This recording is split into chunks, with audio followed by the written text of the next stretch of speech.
मुनिउदय के चरणों में नमोस्तु।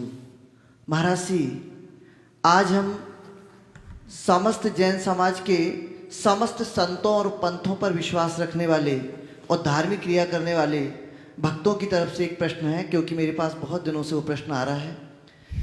हमने जीवन भर ये पढ़ा है कि 4 शरण होती है, अरहंत जी की, सिद्ध जी की, साधु परमेष्ठी की और केवली प्रथम मतलब धर्म की।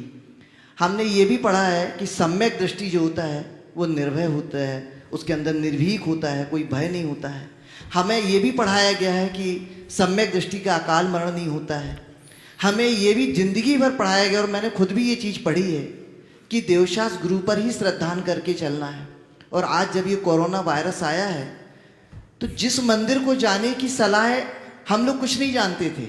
हमें आप जैसे आचार्य जैसे गुरुओं ने ही सिखाया है कि मंदिर जाना चाहिए, पूजन करना चाहिए, भेद विज्ञान की बात कही है, लेकिन प्राइमरी स्टेज पे हम लोग सबको यही जानते हैं कि यही धार्मिक क्रियाएं हैं। और आज जब ये बातें आपके आचार्य के मुखारबिन से सुनने मिलती हैं कि अब ये जो राष्ट्रीय वैश्विक आपदा आई है, तो हमें राष्ट्र प्रेम को पहले रखना है और धर्म को बाद में रखना है, तो यकीन मानिए रोना आता है।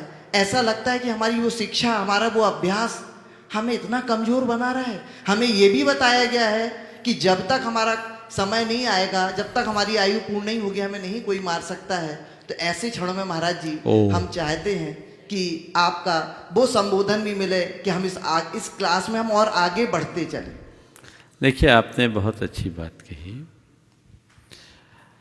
न तो किसी के धर्म को छुड़ाने की बात की जा रही है, न मंदिर छुड़ाने की बात की जा रही है, न किसी प्रकार से डरने की बात की जा रही है। डरने की तो बात कभी है ही नहीं। और आज भी धर्म हमें पहला पाठ यही पढ़ाता है कि अभय रहो। तुम्हारी जब तक आयु है तुमको कोई हिला नहीं सकता। और यदि प्राणांत तो हो भी जाए तो घबराओ नहीं। प्राणांत तो होगा तो तन का होगा, मरेगा तो तन मरेगा।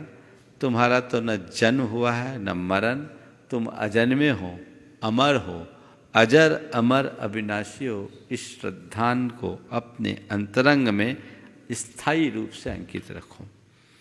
जहाँ तक सवाल है मंदिरों से दूर होने का, देखिए 2 तरह का संकट होता है। एक वैयक्तिक संकट और एक सामूहिक संकट।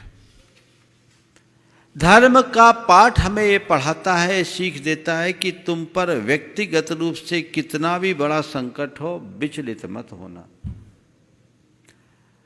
अंतिम श्वास तक अपना धर्म निभाना और धर्म के लिए अपना शरीर भी छोड़ देना, तो चिंता मत करना, क्योंकि वही तुम्हारा धर्म है। इस विश्वास से जीना कि तन तो विनाशी है, आत्मा विनाशी है। बहुत सारे लोगों को अभी तकलीफ हो रही है। हम लोगों ने भी बोला है कि अभी आप मंदिर आदि से अपने आप को दूर कर लो। निश्चित वेदना तो हम लोगों को भी होती है, लेकिन अभी भावना में बहने का समय नहीं है, अभी समझदारी का समय है। यहां आपका धर्म नहीं छुड़ाया जा रहा है, नहीं धर्म की क्रिया बंद की जा रही है, तरीका बदला जा रहा है। आपसे कहा जा रहा है मंदिर नहीं जाओ, तो ये थोड़ी कहा जा रहा है धर्म मत करो। आपसे ये कहा जा रहा है कि घर पर धर्म कर लो। हमेशा आप सबसे मैं कहता हूं, धर्म क्रिया का नाम नहीं, विचार और भावों का नाम है। आप मंदिर में बैठ कर के पूजा करेंगे तभी आपकी पूजा होगी, ये भ्रम है। आपके हृदय में जहां पूजा के भाव होंगे, उद्गार निकलेंगे, वहां पूजा हो जाएगी, यथार्थ है। तो कहीं पर भी बैठ करके पूजा करो, पाठ करो। आपको अभी तो और अच्छा मौका है, दुकान नहीं, धंधा नहीं, व्यापार नहीं, कुछ काम नहीं, तो और विशुद्ध भावों से धर्म ध्यान करो, मंगल कामना करो, शांति मंत्र की जाप करो, पाठ करो, भक्तांबर का पाठ करो, नमोकार की जाप करो, जिससे विश्व में शांति और अपने आप को शुभ में लगाओ। आपका धर्म कहाँ छूटा? हाँ महाराज, मंदिर जाने से रोक लगा दिया गया। क्यों?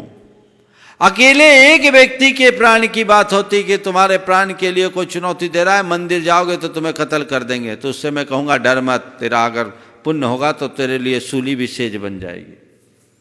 लेकिन यहाँ एक व्यक्ति का सवाल नहीं है, ये संक्रमण है और वैश्विक आपदा का रूप लिए हुए। आप घर से बाहर निकल रहे हैं तो लक्ष्मण रेखा का उल्लंघन कर रहे हैं।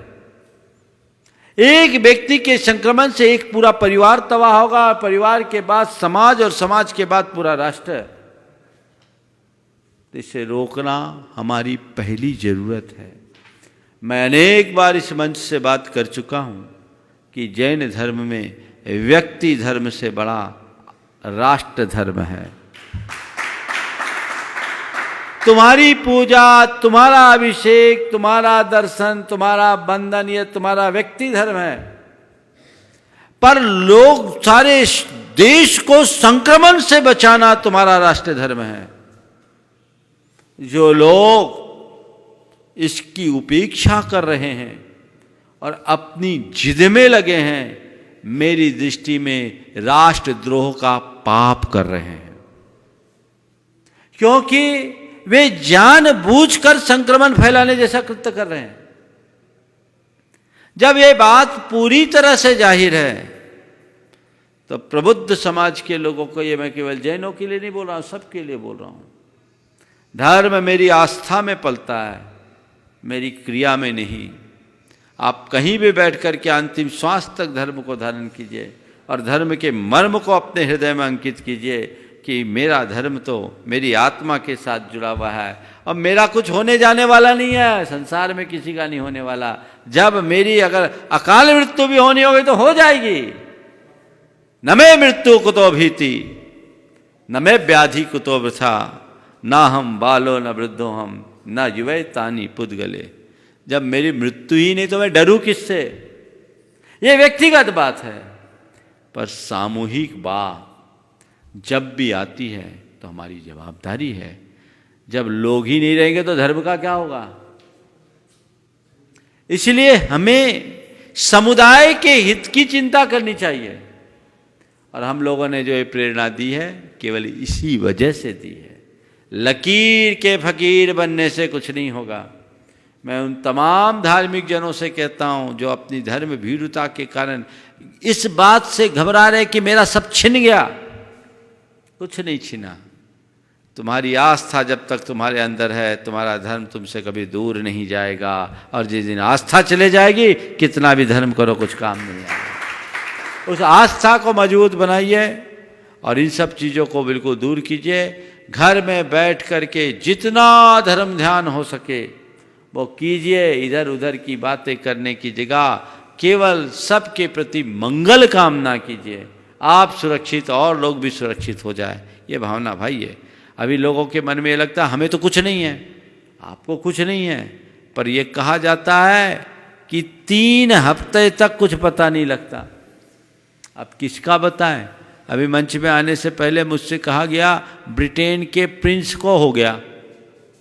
अब बताओ, दुनिया की हाई सिक्योरिटी में रहने वाला व्यक्ति अगर संक्रमित है, यदि ये सत्य है तो सत्य है, तो फिर इसलिए ये सबका राष्ट्रीय दायित्व है। कल प्रधानमंत्री जी ने जो बोला है उसका पालन करना चाहिए। ये तो मुझे बड़ा देख के आश्चर्य होता है कि एक छोटी सी अपील मात्र पर्याप्त होनी चाहिए, लेकिन कैसे बेवकूफ़ लोग हैं कि उनको भी डंडा मारना पड़ता है। प्रबुद्ध लोगों को अपना हित अगर समझ में नहीं आए तो बचपना है, मूर्खता है। इससे बचिए। हमें इसकी गंभीरता को देखनी चाहिए। दुनिया के अनेक देशों में जो तबाही का मंजर बना उससे कुछ सीख लेना चाहिए। डरने की कोई बात नहीं है, पर संभलना तो सबको पड़ेगा ही।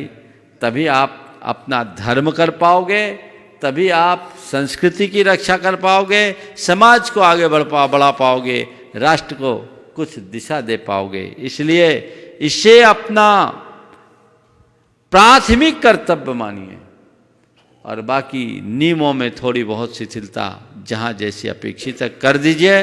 कोई संकोच मत कीजिए।